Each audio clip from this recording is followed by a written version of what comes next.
Hello then, and welcome back to the channel. And today you join me from my lovely ironing board at 6 o'clock in the morning on the 1st of January 2020, the first day of the new decade. It's a sort of strange sensation. This channel started in 2009. It was started jointly by myself and my dad. Back then I was just a 11-year-old school kid messing about with my camera, filming trains at like Acton Bridge and my local station at Broad Green and little bits and pieces. And since then in 2009 the channel sort of shot up towards the end of the noughties and then to the early 2010s, when I sort of got into my mid-teens and had more responsibility off my parents. Various trips out. We got down to London, Edinburgh, down south, everywhere. Tamworth, Nuneaton, a lot. So it's sort of a little bit of a surreal moment, just reflecting back on that, on all the bits that have happened so far, and how quickly time flies as well. It only seems like yesterday it was 2011, and it's 2020 now. In terms of model railways as well, the scene's completely changed. When I started doing these videos, my model railway videos anyway, my videos were fairly popular and there weren't a lot of channels doing this sort of thing. Since then, brilliant channels have come and gone. Everard Junction is fantastic at what he does. And when I start to build my new layout, I'll be taking a lot of hints and tips from his videos because he's fantastic.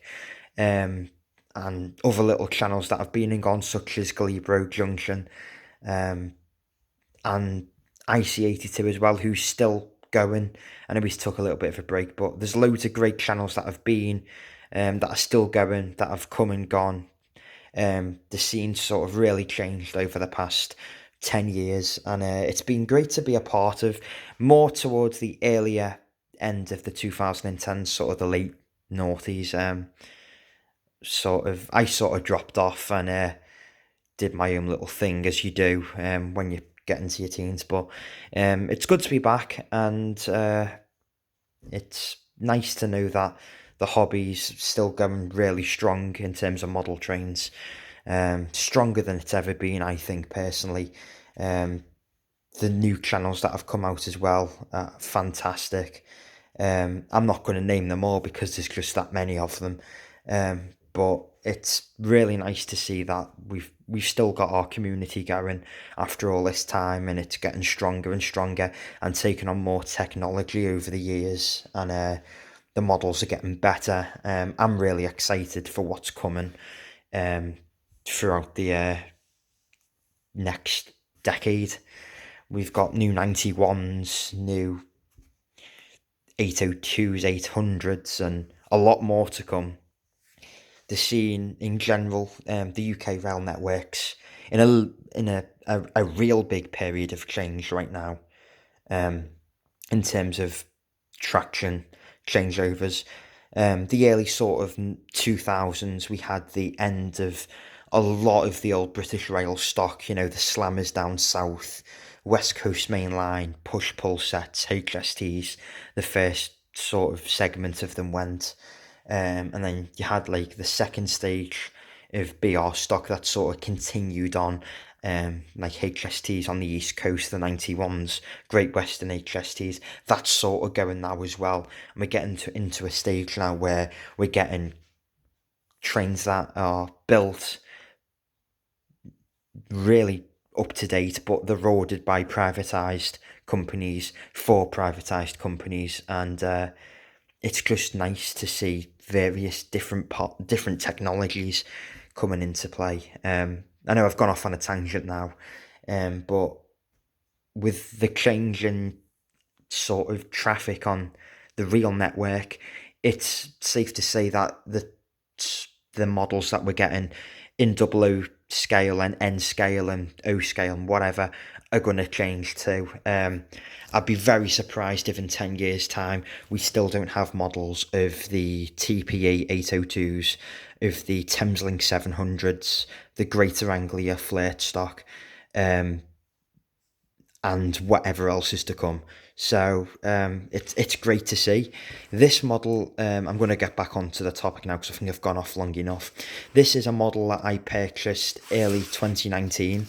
It's a little bit of a different sort of model for me because I bought this as a bit of a random purchase. I didn't have my interest in trains at the time. I was completely in my own little world, and I hadn't been into model trains for years really. And this has got me back into the hobby, and sort of given me a kick up the backside and got me where I am today, where I'm planning stuff and I've got ambitions, and it's nice to see. It's not a great model. It's not a 250 quid DCC sound fitted monster. It's a unmotorized model, and I'll get it out now. It just came in a simple box. It's split from a train set, but it's really nice nevertheless. Sometimes with models, the simplest things are the nicest things. You know, I'm not saying that getting a 200 quid loco's horrible. It's not. It's great. But this is an old school Hornby HST. A Hornby HST, in fact, because it's in the Hornby livery. It's the old tooling, and it's split from a train set that came out around 2006, 2007. I believe this was one of the last models to use this tooling before it was withdrawn. We all know what these models are like. They're basic. They're just one giant piece of moulded plastic. But it's just a nice model to have. It was a cheap model to buy for me. It was less than 30 quid. It's not completely accurate. I mean, you still have the guards accommodation there. This power car never had guards accommodation while it was in this livery. That was removed long before it got into this colour scheme. And you know, when you look at it from that angle, it does look rather toyish, but it's just a nice model to have. I believe this model, which is a 43087, worked for Cotswold Rail between 2005 and 2007 on tours and just general bits and pieces. It was an off-lease Virgin power car, and then it was latterly fitted with an MTU and sent to Great Western Railway, where it did a great job of doing their services out of Paddington before being replaced with 800s in the 2018, 2017 really. But it's just it's basic. I mean, you've got that's just moulded plastic. These bogies are moulded plastic. Everything's moulded plastic. Everything's basic. You do really well to snap an individual piece of detail off this thing because there isn't any individual detailing on it. But nevertheless, you know, it as I say, it's unmotored, so performance doesn't matter because it has no performance. But I still think if I put this behind a newer Hornby power car with all the great running potentials they have, you know, you can pull all sorts with the newer versions of them. This on the back with a bit of weathering, it wouldn't look so bad, would it? I mean, you could say the front would need a little bit of work, but this power car did have a yellow grille at the front. As I say, it's just, it was so cheap, it didn't matter really what it was going to be used for, and it will get used 100%, because why wouldn't I buy it if I weren't going to use it? It's a lovely model. The livery's fantastic. The application's great. It's special purely because it's a Hornby HST in Hornby livery. So I thought it'd be a nice little addition to the collection, and it has started me back off in the hobby. So hope you've enjoyed this little sort of talk video regarding this power car, and just a general catch up really. Last but not least, I hope you have had a great Christmas, have a great new year, and let's hope 2020 is a great year for everybody, and not only 2020 but the next decade too is a special one for our hobby and in general just for everybody.